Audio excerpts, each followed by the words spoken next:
Olá, meninos e meninas, tudo bem com vocês? Espero que sim. Bom, estamos iniciando unidade 2, tá? Refere-se à página 78, tá aqui, página do livro número 78. A produção das ciências sociais. Aqui nós vamos dar continuidade à análise do que é a sociologia, para que ela se destina e qual o objetivo da sua estrutura dentro de uma universidade. Por que estudar sociologia? É extremamente importante para uma sociedade os estudos sociológicos. As bases das ciências humanas e sociais foram estabelecidas no século XIX. A história, desde a Grécia Antiga, já faz seu estudo da história. E a sociologia estava dentro da história. Mas aqui no século XIX ela vai ser dividida. O contexto da expansão industrial e urbana pela qual passa o continente europeu, aquele boom de crescimento, né? A ciência se afirmava dentro desse contexto como uma forma privilegiada de conhecimento. Químicos, físicos e biólogos, eles vão estudar cada vez mais aprofundado dentro de suas especialidades. O microscópio, ele vai ajudar demais nas ciências biológicas.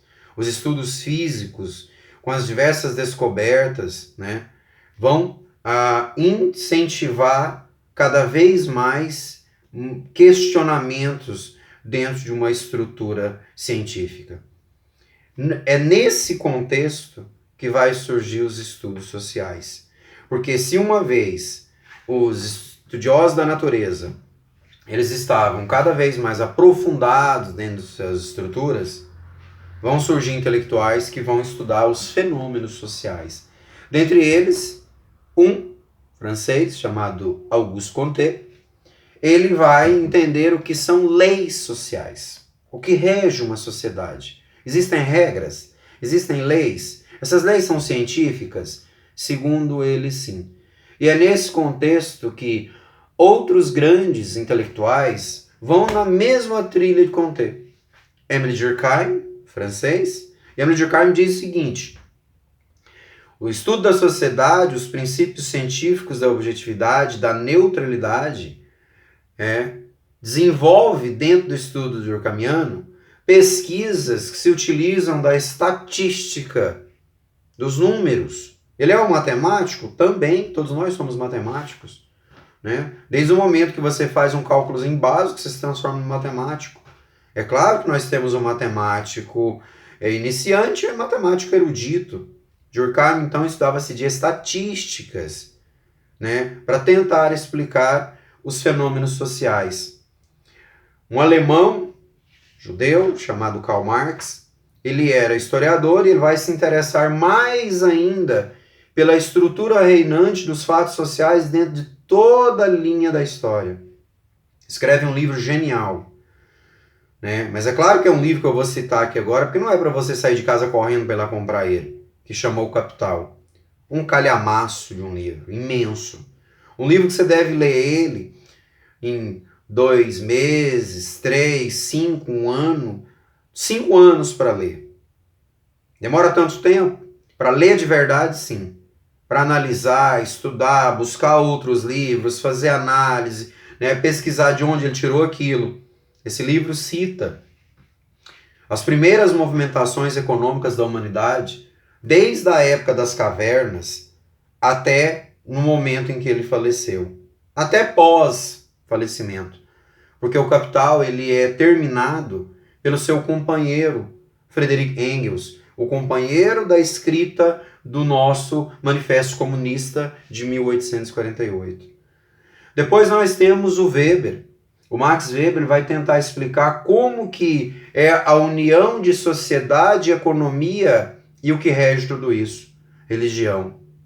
A religião que proibia a usura, o Max Weber vai escrever um livro chamado O Espírito do Capitalismo e a Ética Protestante, ou vice-versa, a Ética Protestante e o Espírito do Capitalismo, onde ele vai explicar para nós ali, contrapondo a ideia positivista do Comte, sobre uma estruturação de que os fatos sociais, os acontecimentos sociais, eles se dão por ações individuais. A ação de um indivíduo pode reverberar por toda a humanidade, de um único indivíduo. Isso segundo Max Weber. Tá? O Comte, que é o mais importante deles, em questão de estruturação da sociologia, porque ele é o iniciador de tudo, só nesse ponto que ele é o mais importante, ele cria uma corrente filosófica. Mas não é sociologia? É, mas os primeiros sociólogos, eles eram filósofos. Ele cria uma corrente filosófica chamada positivismo. E o positivismo, diria, segundo os analistas e pensadores, era uma corrente na qual, tal como a seleção natural das espécies falava de uma evolução contínua de todo ser vivo, a sociedade também evoluía. Mas evoluía para uma ordem e um progresso. Nós vamos estudar sociologia no Brasil, que influencia de uma maneira avassaladora a proclamação da República em 1889. Nesse contexto da produção das ciências sociais, nós vamos estudar como que essa estruturação de um estudo social científico ele se estabelece na Europa do século XIX e principalmente a ascensão de uma classe que vai dominar o mundo a partir de então, a burguesia. Na página 81, aqui está a página 81, aqui. Vocês vão buscar o contexto capitalismo industrial, crescimento urbano. Tá aí. Esse tópico vai nos falar como se estrutura a cidade, como se estrutura a sociedade e como se estrutura, né, os estudos dessa sociedade. No decorrer do século XIX, estamos falando do ano a partir de 1801, então é o ano 800 aqui, 1800, a Europa passou a vivenciar a plenitude da fase capitalista industrial, é a fase das invenções. Para a humanidade, pode dizer que foi o melhor século para a humanidade. Nós não tivemos grandes guerras, a não ser as guerras napoleônicas. Nós tivemos no século XIX a invenção da fotografia, a sua imagem real e clara, e nítida e detalhada, foi parar num suporte. Depois nós temos a invenção da locomotiva, invenção do barco a vapor, uma carta saindo da capital do Rio de Janeiro, na época o Rio de Janeiro era a capital, demorava em torno de 40 dias para chegar lá no Arraial de Santana, ou na Vila Boa de Goiás, que era a capital do estado de Goiás, estou falando. 40 dias! Com a invenção da locomotiva, era 2 dias. Uma carta saía de Londres, num barco à vela, demorava em torno de 22 dias para chegar em Nova York. Com a invenção do barco a vapor, em 4 dias era feita essa travessia.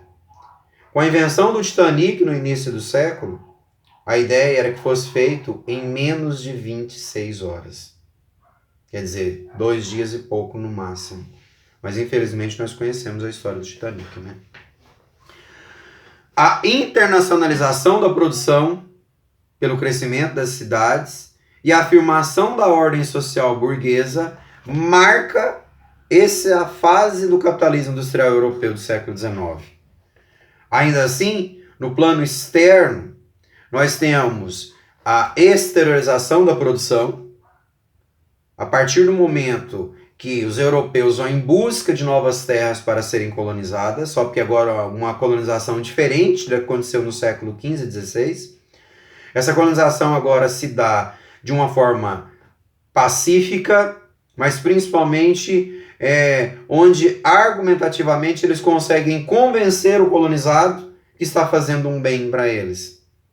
Porque é a forma que nós vamos chamar de processo civilizador. A Europa, se utilizando da sua tecnologia, da sua ciência, dos seus conhecimentos científicos, convencem tribos autóctones, mas principalmente nações mais atrasadas da África e da Ásia, que eles precisam civilizar. Me dá o seu ouro, as suas pedras preciosas, a sua matéria-prima, que eu vou te dar um livro, eu vou te dar um caderno, eu vou te dar uma roupa para você vestir e um calçado para você colocar nos pés e não pisar no espinho. Você está vendo essa arma aqui? Pois é, ela chega a ser 30 vezes mais eficiente do que a sua lança. Essa arma é uma espingarda, é um arcabuz. Essa arma aqui tem o som do trovão, mais ou menos o que os portugueses fizeram no Brasil para conseguir pau-brasil e as riquezas dos indígenas. Nós temos uma espécie de escambo, mas o escambo no neocolonialismo, ele não tem objetos físicos, é um escambo intelectual. Nós somos civilizados, somos evoluídos, vocês são atrasados. Vocês precisam nos dar essa oportunidade de ajudá-los. É árduo esse processo. Esse trabalho de ajudá-los, civilizá-los, ele é complicado para nós. Mas nós vamos pegar esse trabalho, não se importem. Nós vamos pegar aqui essa tarefa, toda essa missão civilizadora. É claro que para inglês ver, né? Porque o que realmente era uma exploração desses povos. Itália, Alemanha, Bélgica, Holanda, principalmente a Inglaterra, que vai aumentar, né, o seu reino, as suas posses, os seus domínios 4 vezes. 10 milhões de hectares a mais foram incorporados ao reino britânico.